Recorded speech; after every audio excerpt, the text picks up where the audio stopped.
अस्सलामुअलैकुम। प्रोग्राम दिन भर में आपको खुशामदीद कहते हैं। मैं हूं ज़शान बशीर। कुछ जिक्र कर लेते हैं अमन अमान की सूरत हाल का। पाकिस्तान सिक्योरिटी फोर्सेज ने बलूचिस्तान के इलाके मच कोलपुर कॉम्प्लेक्स पर दहशत गर्दों का हमला नाकाम बना दिया। ISPR के मुताबिक फायरिंग और क्लियरेंस ऑपरेशन के दौरान सिक्योरिटी फोर्सेज ने 24 दहशत गर्दों को जहन्नुम हासिल कर दिया। दहशत गर्दों के खिलाफ कार्रवाई में बहादुरी से लड़ते हुए 4 जवानों ने शहादत का रुतबा हासिल किया। दहशत गर्दों की फायरिंग से 2 शहरी भी जाँ बहक हुए। ISPR के मुताबिक अहम हलाक दहशत गर्दों में शहजाद बलोच, सलाहुद्दीन, अब्दुल वदूद और जीशान शामिल हैं। दीगर दहशत गर्दों की शनाख्त का अमल अभी जारी है। कानून नाफिज करने वाले इदारों का मौसर जवाब दहशत गर्दी के खिलाफ जंग में उनके बेलौस अज़्म का वाज़ेह सबूत है। 8 फरवरी को होने वाले आइंदा इंतखाबात से कबल पाकिस्तान सिक्योरिटी फोर्सेज की मुल्क भर में अमन और इस्तेहकाम को यकीनी बनाने के लिए कार्रवाइयों को अहम समझा जा रहा है। पाकिस्तानी सिक्योरिटी फोर्सेज अमन अमान को यकीनी बनाने के लिए कानून नाफिज करने वाले इदारों के साथ कंधे से कंधा मिलाकर खड़ी है। मुख्तलिफ कार्रवाइयाँ की जा रही हैं दहशत गर्दियों के खिलाफ और दहशत गर्दी की इन वारदातों को नाकाम बनाया जा रहा है। ये मच कोलपुर कॉम्प्लेक्स में वाक़या पेश आया जहां पर दहशत गर्दों की जानिब से एक मज़मूम हमले की कोशिश की गई जिसे नाकाम बना दिया गया। ISPR का यह कहना है कि फायरिंग और क्लियरेंस ऑपरेशन के दौरान सिक्योरिटी फोर्सेज ने 24 दहशत गर्दों को जहन्नुम हासिल किया है, जबकि 4 जवानों ने इस कार्रवाई में जाम शहादत नोश किया। 2 शहरी भी इसमें जाँ बहक हुए हैं। जिन दहशत गर्दों की शनाख्त अब तक हो पाई है उनमें शहजाद बलोच शामिल हैं, सलाहुद्दीन, अब्दुल वदूद और जीशान शामिल हैं, जबकि ISPR का ये कहना है कि दीगर जो हलाक दहशत गर्द हैं उनकी शनाख्त का अमल ताहाल जारी है। 8 फरवरी को इंतखाबात होने के लिए जा रहे हैं और उससे कबल इस तरह की जो दहशत गर्दों के खिलाफ कार्रवाइयाँ हैं वो इंतहाई अहमियत की हामिल हैं। दहशत गर्द हमेशा से पाकिस्तान को जो है वो इस तरह से निशाना बनाने की कोशिश करते रहे हैं, लेकिन सिक्योरिटी फोर्सेज ने इन कार्रवाइयों को हमेशा नाकाम बनाया है। इस हवाले से मजीद भी बात करेंगे और जो मुख्तलिफ हमारे तज्ज़ियाकार हैं उनसे इस हवाले से जानने की कोशिश करेंगे कि मौजूदा वक्त में ये टाइमिंग कितनी इंपॉर्टेंट है और किस कदर ये कार्रवाइयाँ जो है वो अहमियत की हामिल हैं। वापस आएंगे एक ब्रेक के बाद, हमारे साथ रहिए। प्रोग्राम में आपको खुशामदीद कहते हैं। ब्रेक से पहले हम बात कर रहे थे बलूचिस्तान के इलाके मच में कोलपुर कॉम्प्लेक्स पर दहशत गर्दों का हमला नाकाम बना दिया गया है। इसी पर बात करने के लिए हमारे साथ मौजूद हैं बाबर यूसुफजई साहब, साबिक तर्जुमान है बलूचिस्तान असम्बली, और इसके अलावा ब्रिगेडियर रिटायर्ड वकार खान साहब ने हमें ज्वाइन किया है, सीनियर दिफाई तर्जुमाकार हैं। बहुत शुक्रिया आप दोनों मेहमानों का। यूसुफजई साहब, पहले मैं आपकी जानिब आऊँगा। ये फरमाएगा, हमने पहले भी देखा कि बलूचिस्तान में इस तरह के मज़मूम वाक़यात पेश आते रहे हैं, लेकिन सिक्योरिटी फोर्सेज ने बहुत कामयाबी के साथ दहशत गर्दों के खिलाफ कार्रवाइयाँ की, ऑपरेशंस किए। एक बार फिर से ये कार्रवाई की गई है। 8 फरवरी को इलेक्शन होने के लिए जा रहे हैं, उससे पहले इस तरह के हमले, इस तरह की सूरत हाल किस कदर अहमियत की हामिल है? बिस्मिल्लाहिर्रहमानिर्रहीम। खुदा करे मेरी अर्ज़ पाक से उतरे वो फसले गुल जिसके अंदेशा ज़वाल, यहाँ जो फूल खिले वो खिला रहे बरसों, यहाँ से फिजा कभी गुजरने की मजाल ना हो। विशाल साहब, मैं आपका शुक्र, आपने इतने अच्छे और इतने सेंसिटिव इशू पर मेरी राय जानने की कोशिश की। बिल्कुल 29 जनवरी की रात को दहशत गर्दों ने, 2 दर्जन से जायद दहशत गर्दों ने मच और कोलपुर पे हमारे स्पोर्ट कम्प्लेक्स और हमारी सरकारी इमारत पर हमला करने की कोशिश की, लेकिन अल्हम्दुलिल्लाह हमारी सिक्योरिटी फोर्सेस के पास पहले से इंटेलिजेंस की जो है वो मालूमात थी। उन्होंने इस हमले को नाकाम बनाया और तकरीबन 2 दर्जन से जायद दहशत गर्दों को जहन्नम वासिल किया। मैं आपको बताता चलूं, DLA BLF के दहशतगर्द जो बलूचिस्तान में अमन व अमान को बेहतर नहीं होना चाहते, जो शरपसंद जो ये लोग हैं, ये चाहते हैं कि बलूचिस्तान में हालात खराब हों, लेकिन हमारी सिक्योरिटी फोर्सेस के जवानों ने, हमारे सिक्योरिटी फोर्सेस के अफसरान ने, यहाँ तक कि मैं आपको बताता चलूं IGFC बलूचिस्तान जो है वो खुद इस ऑपरेशन की सारी उसकी कमांड कर रहे थे, उसको लीड कर रहे थे, और उन्होंने इस ऑपरेशन को उन्होंने जो ये दहशतगर्दों का हमला था इसे नाकाम बनाया। सिर्फ इन्हें नाकाम बनाया बल्कि ये क्योंकि एक शहर में किया गया था, शहरी आबादी के इलाके में ये हमला किया गया था, शहरियों के जानो माल जो है उसकी हिफाजत को भी यकीनी बनाया। इसके बाद मैं आपको बताता चलूं, बिल्कुल जब से जनरल इलेक्शन 2024 का ऐलान हुआ है, दहशतगर्द रोजाना की बुनियाद पर बलूचिस्तान में हालात खराब करना चाह रहे हैं, लेकिन हमारी सिक्योरिटी फोर्सेस अलर्ट हैं, हमारे जवान अलर्ट हैं, FC अलर्ट है, पुलिस अलर्ट है, लेवीज अलर्ट है। दहशतगर्दों की हर साजिश को नाकाम बनाया जा रहा है। और जैसा कि आप जानते हैं कि बलूचिस्तान जियोग्राफिकली तौर पर जमीनी रकबे के लिहाज से पाकिस्तान का सबसे बड़ा सूबा है और हमारे साथ 2 बॉर्डर लगते हैं, अफगानिस्तान का बॉर्डर और ईरान का बॉर्डर, और ये दहशतगर्द यहाँ पर कार्रवाइयाँ कर कर अफगानिस्तान और ईरान भाग जाते हैं। तो हुकूमत पाकिस्तान ने और हुकूमत बलूचिस्तान ने इस चीज़ का भी बार बार किया है इन अपने हमसाया ममालिक से कि इस दहशतगर्दी को सरहद पार से रोका जाए। इस वक्त भी बलूचिस्तान में हालात ये हैं कि इलेक्शन होने जा रहे हैं, सिक्योरिटी फोर्सेस की बेहतर एक स्ट्रेटजी है, उसके बावजूद दहशतगर्दों के हर हमले को पसपा किया जा रहा है, उनके हर हमले को नाकाम बनाया जा रहा है और इंशाल्लाह पूरे पाकिस्तान की तरह 8 फरवरी को बलूचिस्तान में होंगे और हमें यकीन है जी इंशाल्लाह ये तमाम तर जो है वो कार्रवाइयाँ हमेशा से नाकाम होती रही हैं, आइंदा भी नाकाम होंगी। साथ रहिएगा यूसुफजई साहब। ब्रिगेडियर साहब ये फरमाइएगा कि हम हमेशा से ये बात करते हैं कि जो एक्सट्रीमिस्ट ग्रुप हैं वो इन्वॉल्व हैं, सरहद पार से दहशतगर्दी तो हो ही रही है लेकिन उसके साथ साथ यहाँ पर जो इंतहा पसंद ग्रुप हैं उनको भी साथ शामिल किया जाता है और इस हमले में भी ये बात साबित हुई है, जो दहशतगर्द जिनकी शनाख्त हुई है उसमें कुछ ऐसे लोग भी हैं कि जिनको शायद शामिल किया गया था उन लोगों में जो कि लापता होने वालों की लिस्ट थी उसमें। तो इस हवाले से आप क्या कहेंगे? आई थिंक इसमें 3 मेजर फैक्टर्स हैं जो देखने वाले हैं। एक तो जिसका जिक्र हो रहा था कि एक्सटर्नल और इंटरनल दुश्मन का सामना है और उसमें आपने देखा कि पिछले दिनों जब ईरान ने स्ट्राइक की उनकी अपनी एक असेसमेंट थी तो पाकिस्तान ने एक रिस्पांस दिया, लेकिन उस पर भी सोशल मीडिया पे कुछ लोगों ने बड़ा शोर मचाया कि शायद लॉ एनफोर्समेंट एजेंसीज या इंटेलिजेंस या मिलिट्री सो रही है। हालांकि with in I think 24-48 hours उसका जवाब दिया गया और टारगेट किया गया। तो ये तो आगे बात कैपेबिलिटी और कैपेसिटी की। दूसरा जो है इस रिलेटेड टू जो मारंग बलोच का यहाँ पे धरना था, I think it should be mention कि यहाँ पे एक बार ड्रामा किया गया और वुमन कार्ड को प्ले किया गया और आई थिंक कुछ हमारे ख्याल से सहाफी भी वो भी शामिल हुए और वन साइडेड व्यू लिया गया और उसमें अभी पता चला है कि जो मस्क के अटैक है इसमें आई थिंक ये 2 बंदे ऐसे थे जो सो कॉल्ड मिसिंग पर्सन में भी शामिल थे। तो जस्ट इमेजिन कि ये कवर अप है। मेरे ख्याल में तो ये BLA का जो पॉलिटिकल फेस है वो ये मारंग बलोच की ऑर्गेनाइजेशन है और अनफॉर्चुनेटली लोग इसके झांसे में आके यहाँ पे लेट्स उसकी बात भी सुनते रहे। लेकिन अगर आप टेररिस्ट को पॉलिटिकल फेस देते हैं और उसके बाद जो है अंडरमाइन करते हैं स्टेट को, तो आई थिंक उस तरीके से तो कोई भी स्टेट इजाजत नहीं देती। और तीसरी चीज आ जाती है रिसर्च एनालिसिस विंग की जो बेसिकली गेम है। ईरान वाली स्ट्राइक भी उसमें भारत का हाथ नजर आता है कि जयशंकर ने जाके एडवाइस किया और ये चाहते हैं कि मुसलमान मुल्कों के दरमियान गलतफहमी का। और दूसरा उनकी सपोर्ट रही है अभी गुलजार इमाम शम्मे का जब सरेंडर हुआ और इस तरह से सरफराज मंगलजई ने बड़ा क्लियरली बताया किस तरीके से फंडिंग होती है, किस तरीके से लोग कई दफा अफगान पासपोर्ट पे, कई दफा ईरानी पासपोर्ट पे भारत तक जाते हैं। और अभी भी कुछ रिपोर्ट्स हैं कि टेररिस्ट जो है वो वहाँ गए हुए हैं दिल्ली में और फिर आके यहाँ पे सारे ड्रामे करते हैं। तो आई थिंक ये तीनों चीजें कवर हुई और law enforcement agencies, police, FC और आर्मी ने मिलकर, जिसका जिक्र हुआ कि IGFC 2 स्टार जनरल है और ये आई थिंक 2 दिन अफवाह फैलाता रहा मीडिया, स्पेशली BLA के ग्रुप्स और खैर से हमारी पॉलिटिकल पार्टी की जी खुदा ना खास्ता वो उस ऑपरेशन में शहीद हो गए। हालांकि जब नमाज जनाजा हुई हमारे शहीदों की तो वहाँ पे मौजूद थे वो। सो ये आई थिंक बड़ा मकरू चेहरा है इनका और जब ये नाकाम होते हैं तो फिर फ्रस्ट्रेशन में आके एक नया नैरेटिव बनाते हैं और इसमें आई थिंक बड़ी सक्सेस है और एक कमिटमेंट है बलूचिस्तान के साथ स्टेट ऑफ पाकिस्तान की, गवर्नमेंट ऑफ पाकिस्तान की।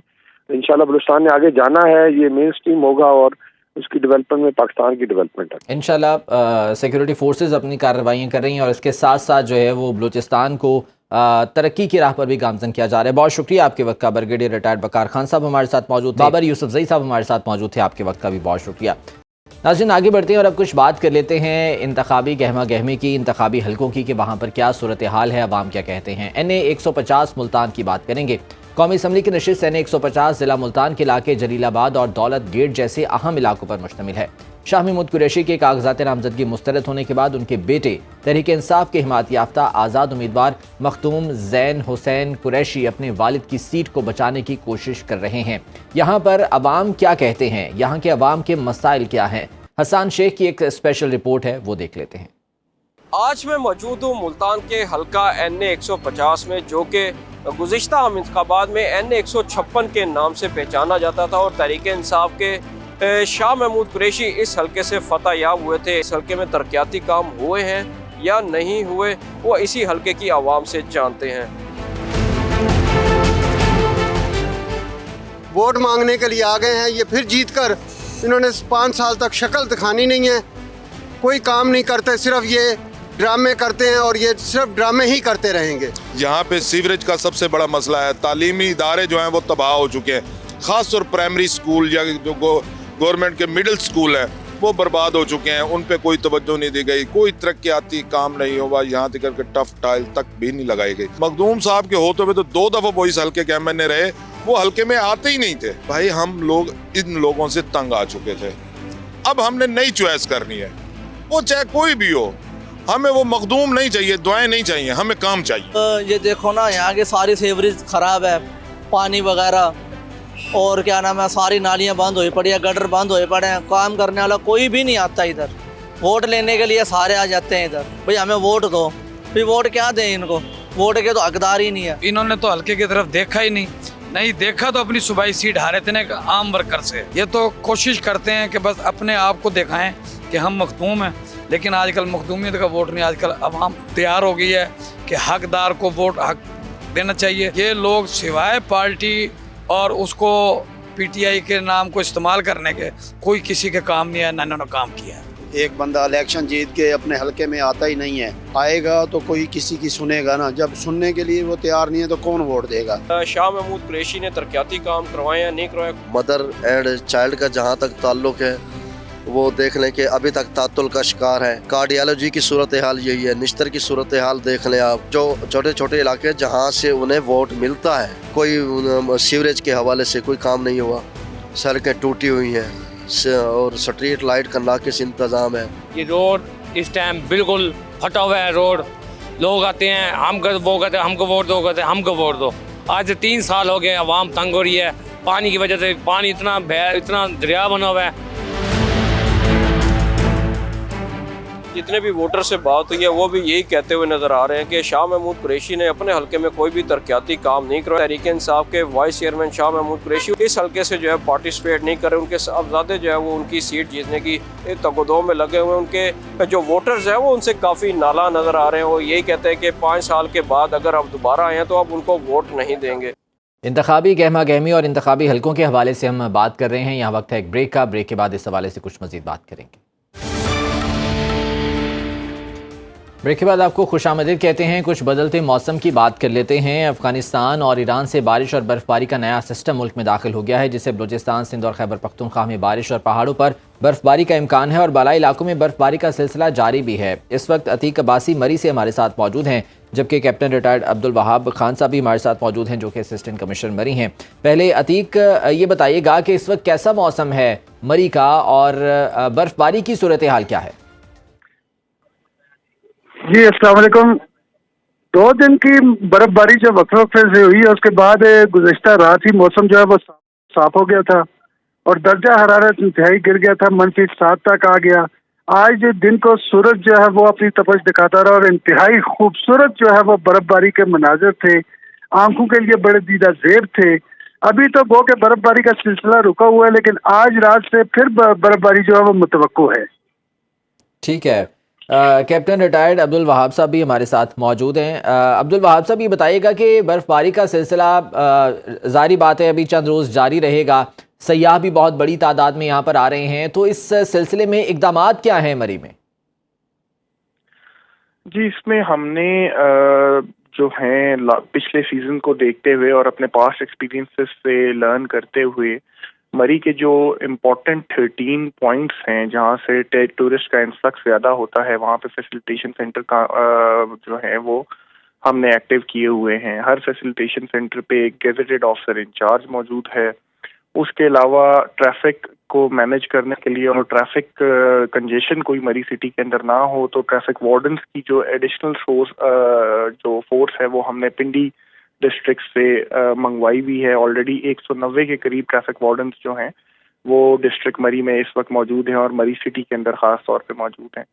इसके साथ साथ हमारा जो कोऑर्डिनेशन है विद इस्लामाबाद कैपिटल टेरिटरी की डिस्ट्रिक्ट एडमिनिस्ट्रेशन के साथ, वो भी बहुत अच्छा है और बड़े क्लोज जोन में हम काम कर रहे हैं ताकि ट्रैफिक का फ्लो जो अक्सर शिकायत होती हैं टूरिस्ट की कि 17 मील और 12 कहू के पास ट्रैफिक कंजेशन काफ़ी होता है, वो हम मैनेज कर सकें। और ट्रैफिक की आप बात कर रहे हैं, बहुत से ऐसी सड़कें हैं जिनके बारे में ये इतलात मौसूल होती रही हैं और अब भी शायद बर्फ़बारी की वजह से या किसी और वजह से वहाँ पर ट्रैफिक की रवानी नहीं हो पा रही, वहाँ पर सयाहों को मुश्किल का सामना है, तो इस बारे में क्या इतलात हैं आपके पास और इक़दामात क्या कर रहे हैं?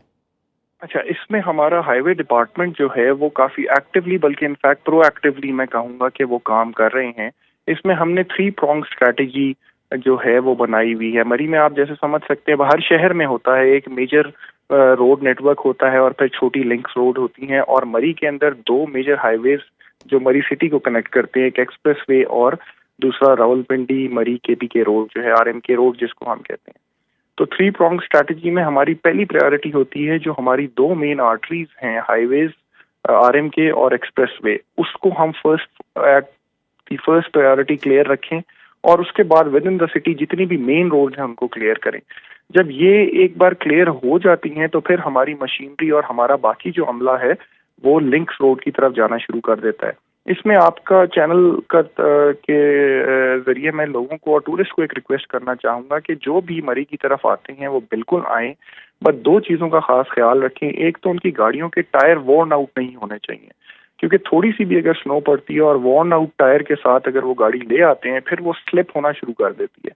दूसरा, आजकल पोर्टेबल चेन्स और प्लास्टिक चेन्स अवेलेबल हैं मार्केट में बड़ी रीजनेबल प्राइस में, अगर वो भी अपने साथ वो लेते हुए आए तो इंशाल्लाह ताला उनको ये ठीक है, तमाम ज़रूरी और एहतियाती तदाबीर के साथ जो है वो यहाँ पर आना है। कोशिश करेंगे अब्दुल वहाब साहब प्रोग्राम में मज़ीद आपको ज़हमत दें और मज़ीद भी इस हवाले से बात करेंगे। बहुत शुक्रिया आपका। अतीक अब्बासी हमारे साथ मौजूद थे, आपका भी बहुत शुक्रिया। नाज़रीन, बाला इलाकों में बारिश और बर्फबारी का सिलसिला तो जारी है ही और वहीं सर्दी की लहर भी बरकरार है। आज़ाद कश्मीर की बात करें तो यहाँ भी बर्फबारी से मौसम शदीद सर्द है। क्या सूरत हाल है, राजा मुदस्सिर यासीन से जान लेते हैं। मुदस्सिर बताएगा कैसा मौसम है यहाँ पर। जी बिल्कुल, कोटली आज़ाद कश्मीर के बालाई इलाके नकियाल, करेला, तरकुंडी, पिरकलंज और केला करजाई में जो है वो बर्फ़ की सफ़ेद चादर जो है वो ओढ़ ली है। इस वक्त बालाई इलाकों में बारिश और बर्फ़बारी का जो सिलसिला है वो जारी है। सियाहों ने बर्फ़बारी के बालाई इलाके जो हैं उनकी तरफ रुख कर लिया है और सर्दी की शिद्दत भी जो है वो बढ़ चुकी है और महकमा मौसमियात के मुताबिक आइंदा हफ्ते में भी बर्फ़बारी और बारिश का जो है वो सिलसिला जारी रहेगा। इस वक्त जो शहरी हैं वो बर्फ़ को एंजॉय करते हुए दिखाई दे रहे हैं। जी नाज़रीन, आज के प्रोग्राम से इजाज़त दीजिए। पीर के रोज़ फिर से आपकी खिदमत में हाजिर होंगे अल्लाह ने के बाद।